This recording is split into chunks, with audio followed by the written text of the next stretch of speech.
लोकनायक जयप्रकाश नारायण के आंदोलन और संपूर्ण क्रांति दिवस के मौके पर मुख्यमंत्री नीतीश कुमार ने आज जेपी गोलंबर स्थित जेपी की आदमकद प्रतिमा पर श्रद्धा सुमन अर्पित कर उन्हें याद किया।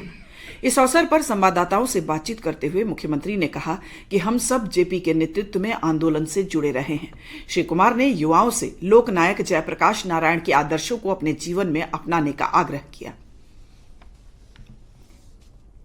आज के दिन संपूर्ण क्रांति दिवस के रूप में मनाना हम लोगों ने शुरू किया और आज ही के दिन 1974 में यहाँ उन्होंने मीटिंग की थी। हम सब लोग उस मीटिंग में शामिल थे, इसलिए आज तो एक एक चीज याद है ना कि हम लोग उस आंदोलन के साथ में थे और उसी दिन से संपूर्ण क्रांति की बात जो की गई उनके द्वारा, और उसी के आधार पर हम लोगों ने बाद में कहा कि आज के दिन संपूर्ण क्रांति दिवस के रूप में इनके प्रति हम लोग माल्यार्पण करेंगे और एक विशेष उत्सव के रूप में मनाएंगे। कार्यक्रम में विधानसभा अध्यक्ष विजय कुमार सिन्हा और मंत्रिमंडल के कई सदस्यों समेत जेपी आंदोलनकारी मौजूद रहे।